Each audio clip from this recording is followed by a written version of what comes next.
ఈరోజు చెప్పులు క్యూ లైన్లో పెట్టి రేయంబగుళ్ళు అక్కడే పడుకొని యూరియా కట్ల కోసం క్యూ లైన్లోనే పడుకొని ఆడవాళ్లు ఏ రకంగా వాళ్ళ యొక్క గోడుని ఎల్లబోసుకున్నారు సోషల్ మీడియా ద్వారా మనం అనేక రకాలుగా వింటా ఉన్నాం, చూస్తా ఉన్నాం. ఇటువంటి దుర్భర పరిస్థితి, ఇటువంటి గత్యంతరం ఎందుకు వచ్చింది తెలంగాణ రాష్ట్రానికి? 10 సంవత్సరాల బీఆర్ఎస్ పార్టీ అధికారంలో ఉన్నప్పుడు ఈ పరిస్థితి ఎందుకు లేదు? ఆనాడు ఉంది కూడా బీజేపీ ప్రభుత్వం కేంద్రంలో ఉంది, ఈ రోజు ఉంది బీజేపీ ప్రభుత్వం. అయినా ఆ రోజు తెలంగాణ రాష్ట్రంలో బీఆర్ఎస్ ప్రభుత్వం యొక్క ముందు చూపుతో రైతులకు అవసరమైనటువంటి యూరియాని సకాలంలో అందించి ఎక్కడ యూరియా కొరత అనేది లేకుండా చూసినటువంటి బీఆర్ఎస్ ప్రభుత్వానికి, కాంగ్రెస్ ప్రభుత్వానికి ఇవాళ మనం రైతాంగం తేడా చూస్తా ఉన్నారు. అనేక విషయాల్లో ఎందుకేశారో బాబు ఈ కాంగ్రెస్ ప్రభుత్వానికి ఓటేశామని, కాంగ్రెస్ ప్రభుత్వానికి ఓటేసిన వాళ్ళు ఇవాళ బాధపడతా ఉన్నారు.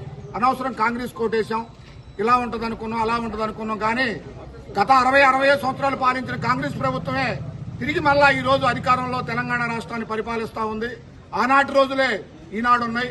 మార్పు అంటే ఇదే అని నోరు మీద వేలేసుకునేటటువంటి ప్రతి ఒక్కళ్ళు, రైతాంగం ఏంటి, విద్యార్థులేంటి, నిరుద్యోగులేంటి, ఉద్యోగులైతే వాళ్ళు ఎన్నో కళ్ళగన్నారు తమ యొక్క డిమాండ్ల గురించి. ఇంకేముంది, మీకు మొత్తం అన్ని రకాలుగా మీ యొక్క కోరికలన్నీ నెరవేరుస్తామని చెప్పేసి అధికారంలోకి వచ్చి ఇవాళ అధికార యంత్రాంగం మొత్తం కూడా ఇవాళ తెలంగాణ ప్రభుత్వం కాంగ్రెస్ ప్రభుత్వం మీద వ్యతిరేకంగా ఉంది. ఇటువంటి నిరంకుశ పాలన సాగిస్తున్నటువంటి కాంగ్రెస్ ప్రభుత్వం తమ యొక్క తప్పులను కప్పిపుచ్చుకోవడం కోసం కాళేశ్వరం యొక్క విచారణను ఒక ప్రైవేటు వ్యక్తుల చేత విచారణ చేయించి తిరిగి మరలా దాన్ని ఈ రోజు సిబిఐకి అప్పగించడం అనేది వీరి యొక్క చేతగాంతనానికి నిదర్శనం. 20 నెలలు అవుతుంది అధికారంలోకి వచ్చి.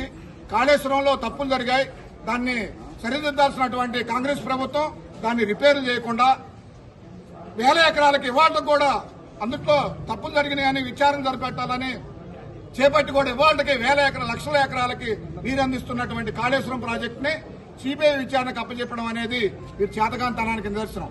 ఇకనైనా ఇటువంటి కల్లబొల్లి మాటలు, అనవసరంగా ట్రాఫిక్ డైవర్ట్ చేసే విషయాలను మానేసి రాష్ట్రంలో ఉన్నటువంటి ప్రజలకి ఏం అవసరం ఏంటనేది గ్రహించి ఈ రోజు యూరియా అవసరం రైతులకి, అంటే పొట్టదశ